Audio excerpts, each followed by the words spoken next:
Jim Carroll, Ralph Baber, psychology takeaway. You need a dose of the real. Life's absurd. We know the deal. Did you hear? Don't let it get you down. Turn that frown. Upside down, upside down, down, down, upside. Well, hi there. This is Jim, And Ralph. and we're welcoming you to Psychology Takeaway. Jim, how are you doing today? I'm doing well, Ralph. I've just heard from Podbean. Oh, yes. We have 300 episodes up on Podbean. Oh, how truly good. That's a nice round number. It is a rounded number. This will be 301. Yes. No longer rounded. No longer rounded. Okay. On the other hand, is it a perfect number, 301? It's perfectly good. It's perfectly good, yes. So, we've been doing sleep and dreams for the last few weeks, last 3 weeks, I think. And Yeah. we've promised the people after the reveal of killing Emily, we promised them that we would talk about creativity and sleep and dreams. We did.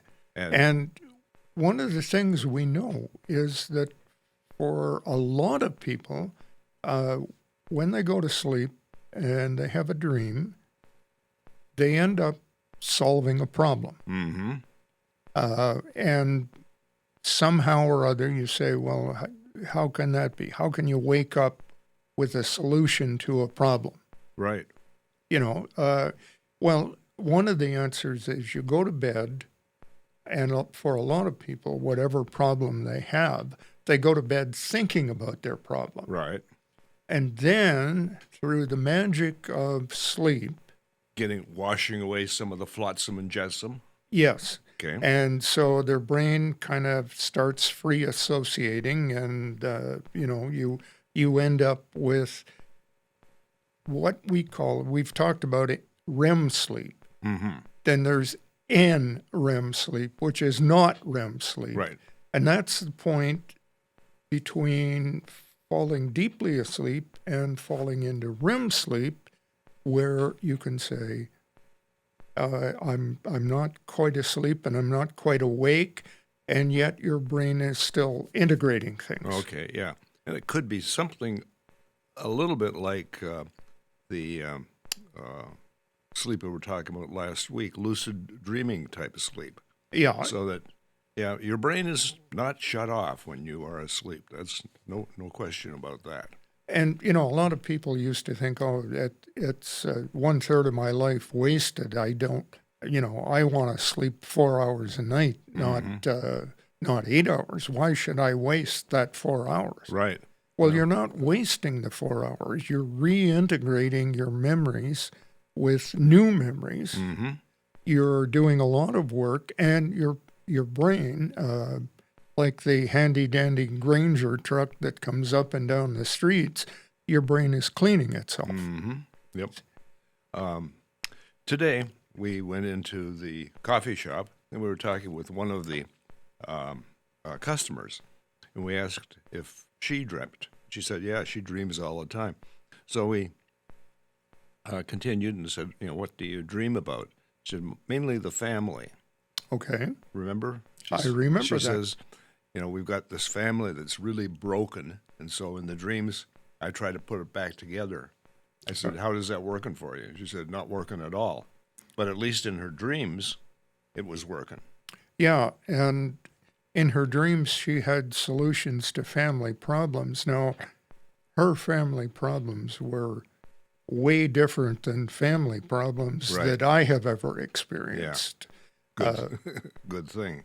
Yeah, they were heavy-duty, serious problems. Legal problems. Legal yeah. problems, Right. and so on and so forth. So, you end up saying to yourself, well, okay, I can dream about a solution to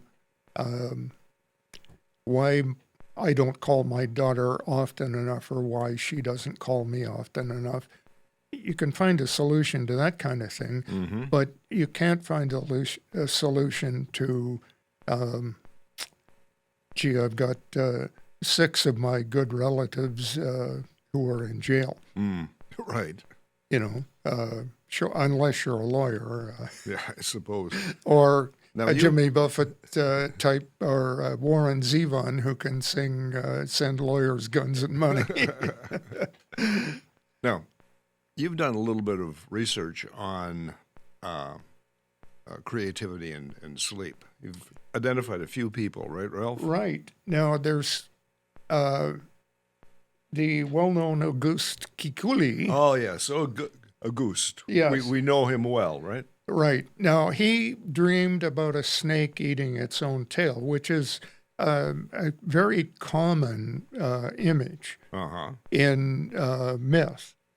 True But enough. when he had this image, he was working on the problem of benzene, which is a very odd chemical. And it seems in chemical processing to be like a snake eating its own tail. It kind of does a circular thing. Mm-hmm. So to him, that was suddenly a flash of insight. And he said, okay, I know how to solve the benzene problem, Okay. which was good. Now, Yeah. we also have Mendeleev, who said, oh, it came to me in a dream. What came to you? The entire periodic table. Right. People, that's the thing that we learned about in chemistry, right? We got the atomic numbers, right? Yeah. And the elements. The and they're elements. all mixed up, like Now, Campbell's soup, yeah, alphabet soup. And then he put them in order, right? he found an order to put them in. Now, he didn't actually find an order for all the transuranic elements, all the radioactivity Yeah, stuff. they weren't around then. They weren't around then. I mean, we didn't know about them. Yeah. But what was there, he put in order Into his table. into his table. Mm-hmm. And he saw this in a dream, right? Right. Okay. Now, you say, oh, well, that's chemists. They're weird anyway. But Mary Shelley, and you will know Mary Shelley even if you don't know a whole hang of a lot about literature, because she wrote Frankenstein. And I which- think knowing about the Shelleys and their life, they qualify as being about as weird as the chemists. They do. Okay. But Frankenstein has now, I think, been made into at least 14 movies. Well, it's got some staying power there, yeah. Yeah. And so you say, okay, well, that's somebody who's literary. Mm-hmm. And then, of course, we have musicians, and the one you will know is Paul McCartney. Oh, yes. Yesterday. Yesterday. Okay. And that came to him, he says, in a dream. The Yeah. melody. Not the words, but words. the tune, the melody for Yesterday. Mm-hmm. Now, I suppose, not being a singer, deliberately, my university service was always not singing in public. I can say, well, you know, I can't carry a tune in a bucket, so I can't imagine dreaming a melody. Mm-hmm. But musicians can. Okay. So, have you ever had a creative dream, Ralph? We know that you don't dream very much, but have you had one that's you'd consider creative or problem solving? Creative or problem solving? Well, I'll tell a short version of a long story about. Can you do that actually? I can do that. Yeah. Okay. This is a A new one, first. folks. You've Yeah. heard it here first. Ralph is going to tell a short version of a story. Go ahead. Well, I had a brother who was not very well when he was born, and he died very early. And I was worried about him because I didn't think that he would make it to heaven. Okay. Now, I had a dream. Actually, I had the same dream twice, and it's never come back after the second time. Both of them were very much the same. I dreamed that I was lying in bed, and I looked up, and there was my brother who was in perfect health, although he was still only 3. But he was flying around the room. Okay. And he said to me, Ralph, I can fly. And I said, I see you. You can fly. That's great. He said, yes, everybody here can fly. Uh-huh. And so the second time that I had that dream, very similar dream, I said, okay, I can relax. My brother has gone to heaven. Okay, that solved a problem for you, Yeah. and very creatively. Very good. Very good. Okay. What was your brother's name? My brother's name was William Bill Bill?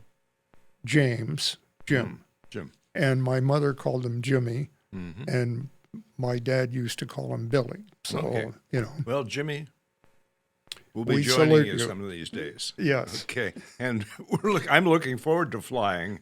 So am I. The guy with two broken hips who still leaves me walking with a wooden stick occasionally, I think flying would be great. The nearest I get to flying is, in my sailboat, Yeah. sailing around. Now, I want to tell you about a creative dream that I've had, Ralph. Okay. Okay. And as you mentioned, something happens in the daytime that you take to bed with you, and then you get up with a solution to the problem. Well, this is back in 1970. Which Okay. is, the prehistoric time for a lot of people. I was at Rutgers working on my doctorate. Okay. And for a year, I had been working toward doing a dissertation on memory using rats and marijuana, actually TCP. THC. THC, thank you. TCP is something you put in your car, right? Right. Okay. And whatever you do, don't smoke it.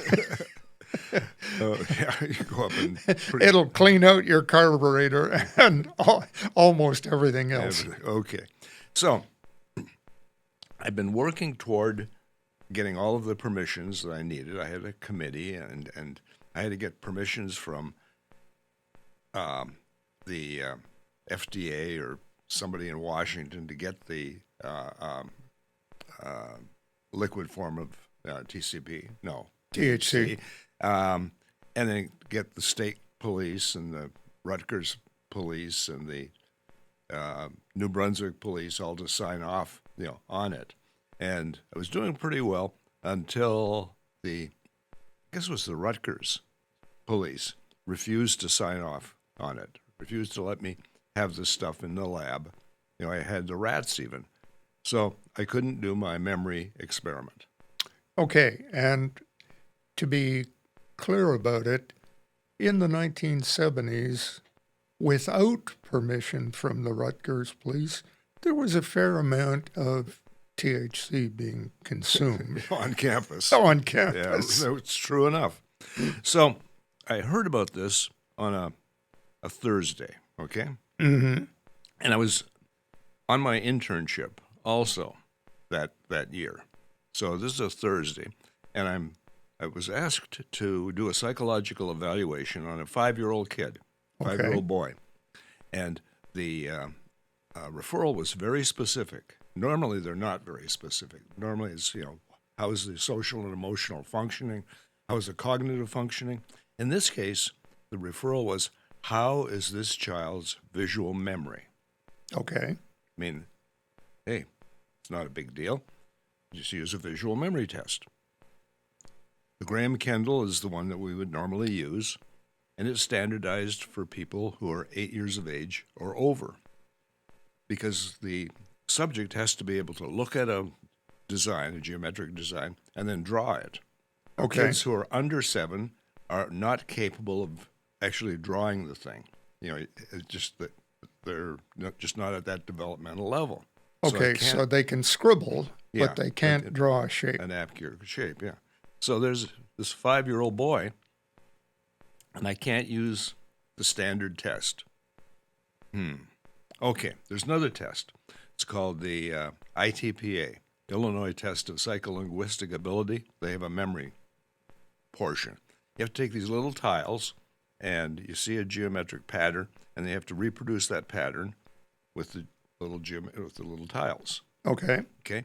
Now, this 5-year-old boy was not very good with fine motor skills. It's okay, Okay. with gross motor skills, but fine motor, it really didn't have them.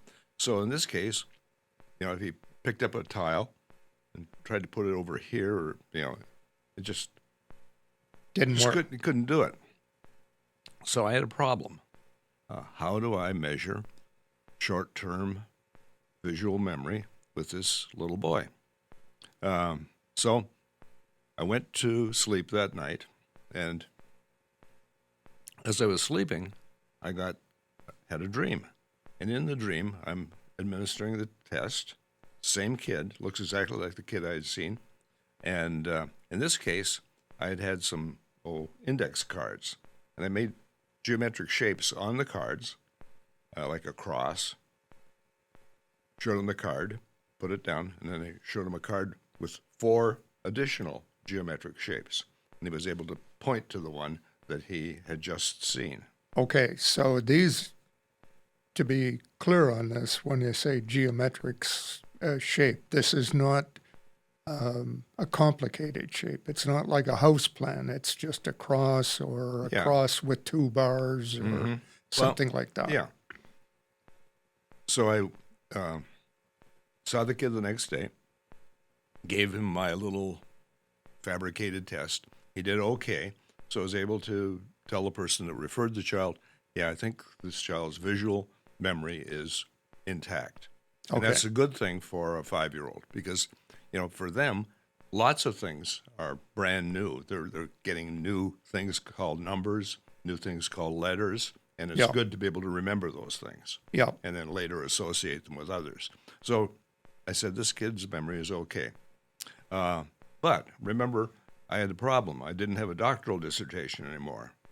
Yes. So, I decided to create a visual memory test based upon the dream, standardize it, and do research with it as for my doctoral dissertation. Okay. And 1 year later, I defended the doctoral dissertation. And Thanks for a dream and a dream image. And as Bob Hope used to say, thanks for the memory. But the thing is, that all came from your creative dream. Mm-hmm. Now, one of the things that, and this is a good example of real world things that apply to sleep and dreaming, is one of the things that happens in sleep and dreaming is your mind's attempt to reorganize and integrate new experiences into past experiences. Mm-hmm. So Jim's new experience with this 5-year-old allowed him to integrate into, well, there's got to be a way to test this. Mm-hmm. So all the tests do this, this, and this. There's a better way. I've got it. Mm-hmm. That was kind of it. That's like the guy with the snake, the guy with the periodic table, or Mary Shelley. Yeah. So dreams are very, very powerful, and they're worth paying attention to. Yeah. Remember last week I talked about paying attention to the dream with Emily? Yeah. Yeah. And that dream was trying to tell me something. So, Freud might not have been too incorrect. And who knows, Jung with the collective unconscious might have something. But more likely it's Adler. Hey, I'm going to show you how to get on with the rest of your life. Yeah. Now, speaking of that, Ralph, you had an idea. We talked about it a couple of days ago over at my place, of a new series that we're going to start.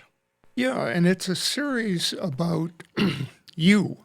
Me? No. Oh. You are listeners, our viewers. Yes. We are going to start a series aimed at helping you to help people you know. Now, I don't know about you, but a number of times in my life, I have had phone calls from people I know well, people who are friends of mine, and they're having some particular problem with their life. And they have called me up and said, Ralph, can we talk? I need some help. I'm having X problem. Okay. And so I have usually said to them, okay, come on over and we'll talk. Okay. Sometimes that went well. Sometimes it didn't go well at all. And like the woman we saw at the coffee shop who said, no, my family is so messed up, I can't do it. Okay. Well, so we're going to talk about how to do talk it. to people. How to talk to people. Well, that sounds exciting, Ralph. It does. And I can hardly wait for you to lead us on this one. Okay, I'll be like the three blind mice because We're all in this together? we're all in this together. Yes, And so keep your stick on the ice. yes, definitely.